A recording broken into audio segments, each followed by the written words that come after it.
एक बंदा ये नहीं कि नकली डॉक्टर बन के नकली मास्टर बन के तनखावां लै गया, नकली पुलिस वाला बन के लोगों के चलान कटदा रहा, तो नकली PMO के ऑफिस के विचों एक नकली अफसर बन के वो कल्ला 3 दौरिਆਂ ते नहीं गया कश्मीर दे ते उत्थे लोकां नाल झूठे वादे करदा रहा वा, लोकां नूं ठगदा रहा ते लोकां नूं कहंदा रहा, जचाउंदा रहा कि मैं बड़ा उच्च पद्धर दा अधिकारी हाँ। पर तुहानूं पता वा कि ये बंदा फड़िया ही नहीं गया।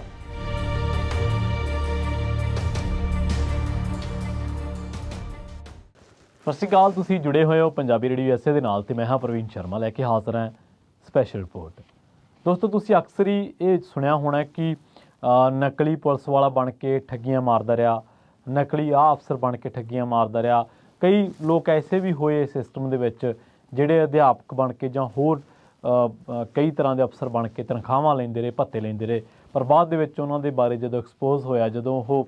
पर्दाफाश होया तो ठगियां फड़ियां गईयां। पर की तुहानूं पता वा कि इसे ही मुल्क दे विच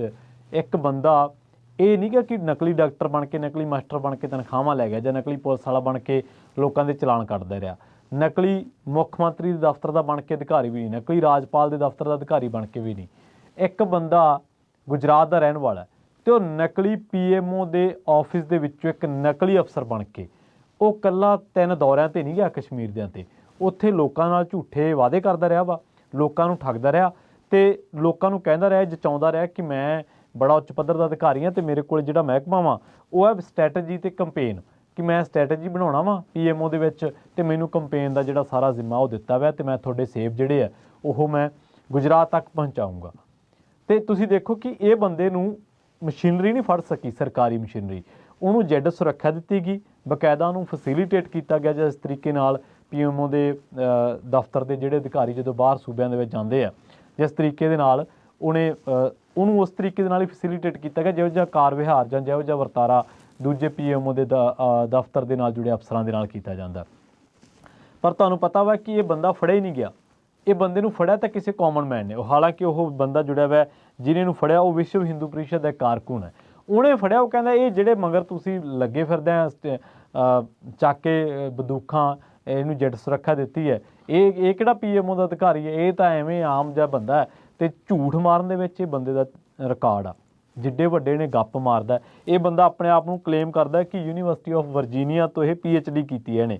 ਤੇ ਇੰਨਾ ਹੀ ਨਹੀਂ ਜੰਮੂ ਕਸ਼ਮੀਰ ਦੇ ਦੌਰਿਆਂ ਤੋਂ ਬਾਅਦ ਦੱਸਦੇ ਆ ਰੂਸ 'ਚ ਵੀ ਗਿਆ, ਤੇ ਇੰਨੇ ਸ਼ਾਤਰਾਨਾ ਤੇ ਇੰਨੇ ਚਲਾਕੀ ਭਰੇ ਢੰਗ ਦੇ ਨਾਲ ਇਹਦੀ ਦਿਲਚਸਪ ਕਿੱਸੇ ਤੁਹਾਨੂੰ ਸੁਣਾਵਾਂਗੇ ਇਸੇ ਰਿਪੋਰਟ ਦੇ ਵਿੱਚ ਕਿ ਇਹਨੇ ਕੀਤਾ ਕੀ ਅਸਲ ਦੇ ਵਿੱਚ ਤੇ ਕਿਵੇਂ ਸਾਰਾ ਪ੍ਰਪੰਚ ਰਚਿਆ। ਪਰ ਤੁਸੀਂ ਦੇਖੋ ਕਿ ਸਰਕਾਰੀ ਮਸ਼ੀਨਰੀ ਕਿ ਸਾਡੇ ਅਫਸਰ ਸਿਰਫ ਗਰੀਬਾਂ ਦੇ ਗਲ ਪੈਣ ਵਾਲੀ ਹੈ ਕਿ ਜਿਹੜਾ ਉਹਨਾਂ ਦੇ ਦਫ਼ਤਰ ਦੇ ਵਿੱਚ ਬਿਨਾਂ ਪੁੱਛੇ ਚਲ ਗਿਆ ਉਹਦੇ ਗਲ ਪੈ ਜਾਓ, ਜਾਂ ਜਿਹੜਾ ਕੋਈ ਤਕੜਾ ਬੰਦਾ ਆ ਗਿਆ ਉਹਨੂੰ ਸਲੂਟ ਮਾਰ ਦਿਓ। ਕਿ ਇਹ ਸਾਡੀ ਅਫਸਰਸ਼ਾਹੀ ਇੱਦਾਂ ਦੀ ਹੋਈ ਆ? सवाल ये भी उठते कि किस तरह बन के लोग की उन्हें किन्नियां हो सकता किन्नियां फाइलों का एक्सैस ले लिया होवे, किन्नियां खुफिया जानकारियां उन्हें जिहड़ियां एक्सैस कर लिया होण ते पता नहीं उन्होंने की कीता होना। दसदे दे किस्से सुनो तुसीं बंदे दे। यह जिहड़ा रहण वाला वा गुजरात का रहण वाला किरण पटेल इहदा नाम आ, ਇਹਨੇ जम्मू कश्मीर ਦੇ ਵਿੱਚ ਗਿਆ, ਇਹ ਪ੍ਰਧਾਨ ਮੰਤਰੀ ਦਫ਼ਤਰ ਦਾ ਨਕਲੀ ਅਧਿਕਾਰੀ ਬਣ ਕੇ ਘੁੰਮਣ ਗਿਆ। ਇਹ 3 ਦੌਰੇ ਕੀਤੇ ਨੇ ਤੇ ਇਹਨਾਂ ਵਿੱਚ ਸਭ ਤੋਂ ਉੱਚ ਪੱਧਰ ਦੀ ਜਿਹੜੀ ਜੈਡ ਸੁਰੱਖਿਆ ਮੁਹੱਈਆ ਕਰਵਾਈ ਗਈ ਤੇ ਉਹ ਸਰਕਾਰੀ ਸੁਰੱਖਿਆ ਲੈ ਕੇ ਬਾਰਾਮੂਲਾ ਤੇ ਬਡਗਾਮ ਜ਼ਿਲ੍ਹਿਆਂ ਦੇ ਵਿੱਚ ਗਿਆ ਤੇ ਉਹਨੇ ਸਰਹੱਦੀ ਇਲਾਕਿਆਂ ਦਾ ਦੌਰਾ ਵੀ ਕੀਤਾ। ਉਹ ਗੁਜਰਾਤ ਦਾ ਰਹਿਣ ਵਾਲਾ ਤੇ ਗੁਜਰਾਤ ਕਸ਼ਮੀਰ ਤੋਂ ਗੁਜਰਾਤ ਦੇ ਵਿੱਚ ਕੀਤੇ ਗਏ ਫੋਨਾਂ ਦੇ ਵਿੱਚ ਉਹਨੇ ਦਾਅਵਾ ਕੀਤਾ ਕਿ ਉਹ ਪ੍ਰਧਾਨ ਮੰਤਰੀ ਦਾ ਸੇਬ ਜੰਮੂ ਕਸ਼ਮੀਰ ਤੋਂ ਜਿਹੜਾ ਉਹ ਕੱਛ ਪਹੁੰਚਾਉਣ ਦਾ ਵਾਅਦਾ ਜਿਹੜਾ ਲੋਕਾਂ ਨਾਲ ਪ੍ਰਧਾਨ ਮੰਤਰੀ ਨੇ ਕੀਤਾ ਉਹ ਕਹਿੰਦਾ ਵੀ ਮੈਂ ਪੂਰਾ ਕਰਨਾ ਆ। ਇਹਨੇ ਫੋਨਾਂ ਦੇ ਰਾਹੀਂ ਇਹ ਗੱਲ ਚਾਹਤੀ ਕਿ ਪ੍ਰਧਾਨ ਮੰਤਰੀ ਤੁਹਾਡੇ ਨਾਲ ਵਾਅਦਾ ਕਰਕੇ ਗਏ ਸੀਗੇ ਤੇ ਮੈਂ ਕਿਉਂਕਿ ਉਹਨਾਂ ਦੇ ਵਿੱਚ ਦਫ਼ਤਰ PMO ਦੇ ਵਿੱਚ ਮੇਰੀ ਡਿਊਟੀ ਲੱਗੀ ਵੀ ਹੈ ਸਟ੍ਰੈਟਜੀ ਤੇ ਕੰਪੇਨਸ, ਐਡੀਸ਼ਨਲ ਕਹਿੰਦਾ ਮੈਂ ਡਾਇਰੈਕਟਰ ਹਾਂ ਇਸ ਪੂਰੇ ਮਹਿਕਮੇ ਦਾ, ਤੇ ਇਹ ਜਿਹੜੀ ਸਟ੍ਰੈਟਜੀ ਤੇ ਕੰਪੇਨ ਹੈ ਇਹ ਮੈਨੂੰ ਹੁਣ ਉੱਤੋਂ ਹੁਕਮ ਹੋਇਆ ਵੀ ਮੈਂ ਤੁਹਾਡੇ ਸੇਬ ਜਿਹੜੇ ਆ ਉਹ ਗੁਜਰਾਤ ਤੱਕ ਪਹੁੰਚਾਉਣੇ ਆ। ਪਹਿਲਗਾਮ ਦਾ ਦੌਰਾ ਕਰਦਾ ਉਹ ਪਹਿਲਾ ਬੰਦਾ, ਤੇ ਇਹ ਕਹਿ ਕੇ ਦੌਰਾ ਕਰਦਾ ਵੀ ਇੱਥੇ ਅਸੀਂ ਹੁਣ ਹੋਟਲ ਤੇ ਸੈਰ ਸਪਾਟੇ ਦੀਆਂ ਸਹੂਲਤਾਂ ਸੁਧਾਰਨ ਦੀ ਜ਼ਿੰਮੇਵਾਰੀ ਦੇਵਾਂਗੇ, ਤੇ ਉੱਥੇ ਮਹਿੰਗੀਆਂ ਚੀਜ਼ਾਂ ਖਾਂਦਾ। ਮਤਲਬ ਜਿਵੇਂ ਨਾ ਇੱਕ ਅਫਸਰ ਨਹੀਂ ਦੂਜਿਆਂ ਨਾਲ ਟਰੀਟ ਕਰਦੇ ਹੁੰਦੇ ਕਿ ਕਿਸੇ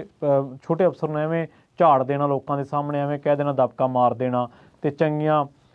ਪੂਰੀ ਤਰ੍ਹਾਂ ਵੈਲ ਡਰੈਸ ਅਪ ਹੋ ਕੇ ਚੰਗਾ ਪੋਸ਼ਾਕ ਪਾ ਕੇ ਮਹਿੰਗੀ ਚੰਗੀਆਂ ਐਨਕਾਂ ਲਾ ਕੇ ਤੇ ਇੱਕ ਹੱਥ ਜੇਬ 'ਚ ਪਾ ਕੇ, ਜਿਵੇਂ ਤੁਹਾਨੂੰ ਪਤਾ ਹੀ ਹੈ, ਤੁਸੀਂ ਦੇਖਦੇ ਹੀ ਅਫਸਰਾਂ ਨੂੰ ਕਿਵੇਂ ਟਰੀਟ ਕਰਦੇ ਆ, ਇੱਥੇ ਨਹੀਂ ਉੱਥੇ ਆਪਣੇ ਪੰਜਾਬ ਦੇ ਵਿੱਚ, ਭਾਰਤ ਦੇ ਵਿੱਚ ਜਾਂ ਏਸ਼ੀਆ ਦੇ ਵਿੱਚ ਕਹਿ ਲਓ ਤੁਸੀਂ, ਇੱਥੋਂ ਦਾ ਤਾਂ ਪਤਾ ਨਹੀਂ, ਮੈਨੂੰ ਕਹਿ ਨਹੀਂ ਸਕਦੇ ਕਿਵੇਂ ਅਫਸਰ ਲੋਕਾਂ ਦੇ ਨਾਲ ਵਿਚਰਦੇ ਆ।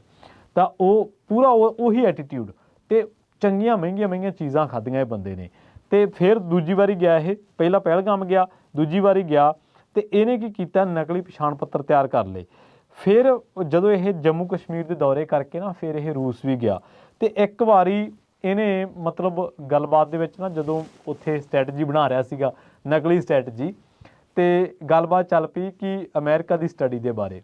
ਕਿ US ਦੇ ਵਿੱਚ ਸਟੱਡੀ ਕਹਿ ਜੀ ਹੈ। ਤਾਂ ਇਹ ਬੰਦੇ ਨੇ ਕਲੇਮ ਪਤਾ ਕੀ ਕੀਤਾ, ਇਹ ਕਹਿੰਦਾ ਮੈਂ ਅਮਰੀਕਾ ਦੇ ਯੂਨੀਵਰਸਿਟੀ ਆਫ ਵਰਜੀਨੀਆ ਤੋਂ PhD ਕੀਤੀ ਹੈ। ਤੇ ਵਾਕਈ ਜਿਸ ਤਰੀਕੇ ਨਾਲ ਇਹ ਬੰਦਾ ਕਲਾਕਾਰ ਹੈ, ਜਿਸ ਤਰੀਕੇ ਦਾ ਅਦਾਕਾਰ ਹੈ, ਇਹ ਘੱਟ ਨਹੀਂ ਹੈ, ਇਹਦੇ ਮੂਹਰੇ ਸਾਰੀਆਂ ਪੜ੍ਹਾਈਆਂ ਫਿੱਕੀਆਂ ਵਾ। ਉਸ ਤੋਂ ਬਾਅਦ ਇੰਨਾ ਹੀ ਨਹੀਂ, ਇਹ ਬੰਦਾ ਕਈ ਵਾਰੀ TV ਚੈਨਲਾਂ 'ਤੇ ਜਿਹੜੀਆਂ ਡਿਬੇਟਾਂ ਹੁੰਦੀਆਂ ਉਹਨਾਂ ਦੇ ਵਿੱਚ ਵੀ ਜਾਂਦਾ ਰਿਹਾ ਤੇ ਇਹਨੇ ਕਾਰਵਾਈਆਂ ਸ਼ੁਰੂ ਕੀਤੀਆਂ 2020 ਦੇ ਵਿੱਚ। ਕਿਵੇਂ ਕੀਤੀਆਂ, ਉਹਨੇ ਨਕਲੀ ਪਛਾਣ ਪੱਤਰ ਬਣਾਇਆ PMO ਦਾ, ਤੇ ਉਸ ਤੋਂ ਬਾਅਦ ਆਪਣੇ ਆਪ ਨੂੰ ਸੋਸ਼ਲ ਮੀਡੀਆ ਪਲੇਟਫਾਰਮਾਂ 'ਤੇ ਵੀ ਇਹਨੇ ਇਸੇ ਤਰ੍ਹਾਂ ਹੀ ਪੇਸ਼ ਕੀਤਾ। ਹੁਣ ਦੇਖੋ, ਇਹ ਤਾਂ ਇਹਦੀ ਸਾਰੀ ਕਾਰਸਤਾਨੀ ਜਿਹੜੀ ਇਹਨੇ ਕੀਤੀ ਹੈ, ਇਹ ਤਾਂ ਇਹਦਾ ਸਾਰਾ ਕਿੱਸਾ ਵਾ। ਪਰ ਹੁਣ ਸਵਾਲ ਪੈਦਾ ਹੁੰਦਾ ਇਹ ਹੁੰਦਾ ਕਿ ਕੋਈ ਵਿਅਕਤੀ ਨਕਲੀ ਅਧਿਕਾਰੀ ਬਣ ਕੇ ਪ੍ਰਸ਼ਾਸਨ ਤੇ ਪੁਲਿਸ ਨੂੰ ਧੋਖਾ ਕਿਵੇਂ ਦੇ ਸਕਦਾ ਹੈ। ਕਿ ਪੁਲਿਸ ਦਾ ਬਸ ਸਿਰਫ ਇੱਕੋ ਹੀ ਕੰਮ ਹੈ ਕਿ ਜੇ ਕੋਈ ਫੇਸਬੁੱਕ 'ਤੇ ਪੋਸਟ ਪਾਉਂਦਾ ਤੇ ਉਹਨੂੰ ਚੱਕ ਲਓ ਜਾ ਕੇ, ਜਾਂ ਕੋਈ ਰੇਹੜੀ ਫੜੀ ਲਾਈ ਬੈਠਾ ਤੇ ਉਹਦੇ 4 ਡੰਡੇ ਮਾਰੋ, ਜਾਂ ਕੋਈ ਬੰਦਾ ਵਿਚਾਰਾ ਕੋਈ ਮਾਤੜ ਹੈਲਮਟ ਤੇ ਕੋਈ 4 ਸਬਜ਼ੀਆਂ ਵੱਧ ਲੱਦ ਕੇ ਮਾਫ਼ ਕਰਨਾ, ਮੋਟਰਸਾਈਕਲ ਤੇ ਹੈਲਮਟ ਤੋਂ ਬਿਨਾਂ 4 ਸਬਜ਼ੀਆਂ ਵੱਧ ਲੱਦ ਕੇ ਲੈ ਗਿਆ ਤੇ ਉਹਦੇ 4 ਡੰਡੇ ਮਾਰ ਜੋ, ਕਿ ਬਸ ਇੱਥੋਂ ਤੱਕ ਹੀ ਹੈ ਪੁਲਿਸ। ਉਸ ਤੋਂ ਬਾਅਦ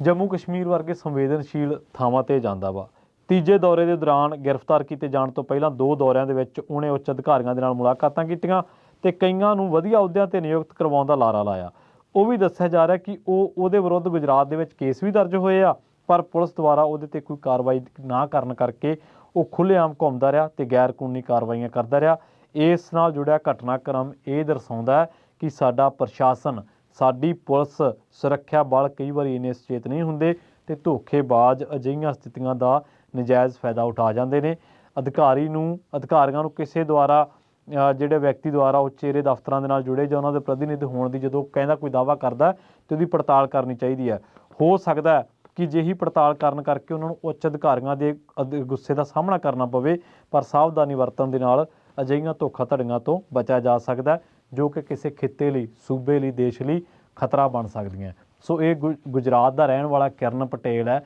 ਜਿਹਨੇ ਪੂਰੀ ਮਸ਼ੀਨਰੀ ਪੂਰੀ ਇੰਟੈਲੀਜੈਂਸ ਦੀ ਐਸੀ ਦੀ ਤੈਸੀ ਕਰਕੇ ਰੱਖ ਦਿੱਤੀ।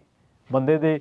ਕੰਮਕਾਰ ਕਰਨ ਦਾ ਤਰੀਕਾ, ਖੜਨ ਬਹਿਣ ਦਾ ਐਟੀਟਿਊਡ, ਬੋਲਣ ਦਾ ਢੰਗ ਤਰੀਕਾ, ਫਿਰ ਜਦੋਂ ਕੋਈ ਗੱਲ ਚੱਲਦੀ ਹੈ ਉਸ ਵਿਸ਼ੇ 'ਤੇ ਆਪਣੀ ਗੱਲ ਰੱਖਣ ਦਾ ਤਰੀਕਾ, ਤੇ ਬਣ ਕੇ ਜਾ ਵੜਿਆ PMO ਦਾ ਜਿਹੜਾ ਸਟ੍ਰੈਟਜੀ ਤੇ ਕੰਪੇਨ ਦਾ ਜਿਹੜਾ ਐਡੀਸ਼ਨਲ ਡਾਇਰੈਕਟਰ। ਤੇ ਉੱਥੇ ਜਾ ਕੇ ਕਹਿੰਦਾ ਮੈਂ ਤੁਹਾਡੇ ਸੇਬ ਵੇਚੂੰਗਾ ਤੇ ਮੈਂ ਤੁਹਾਡਾ ਜਿਹੜਾ ਇੱਥੇ ਹੋਟਲ ਦੇ ਟੂਰਿਜ਼ਮ ਨੂੰ ਪ੍ਰਫੁੱਲਿਤ ਕਰੂੰਗਾ। ਉਹ ਆਪਣੇ ਵਰਗੇ ਵਿਚਾਰੇ ਮਾਤੜ ਜਿਨ੍ਹਾਂ ਦੇ ਹੋਟਲ ਸੀਗੇ ਛੋਟੇ ਮੋਟੇ, ਉਹਨਾਂ ਨੇ ਆਖਿਆ ਵੀ ਇਹ ਤਾਂ ਬਹੁਤ ਚੰਗਾ ਅਧਿਕਾਰੀ ਹੈ ਜਿਹੜਾ ਸਾਡੇ ਨਾਲ ਰਾਬਤਾ ਹੈ। ਉੱਥੇ ਜ਼ੈਡ ਸੁਰੱਖਿਆ ਦੇ ਵਿੱਚ ਘੁੰਮਦਾ ਰਿਹਾ, ਚੰਗੀ ਇਹਨੇ ਸੁਰੱਖਿਆ ਤੇ ਚੰਗੇ ਉੱਥੇ ਖਾਣ ਪਾਣ, ਚੰਗਾ ਮਤਲਬ ਇਹਨੇ ਆਪਦਾ ਉੱਥੇ ਐਸ਼ੋ ਆਰਾਮ ਕੀਤਾ। ਤੇ ਇਹ ਨਹੀਂ ਹੈ ਕਿ ਇਹ ਬੰਦੇ ਨੂੰ ਫੜ ਲਿਆ ਮਸ਼ੀਨਰੀ ਨੇ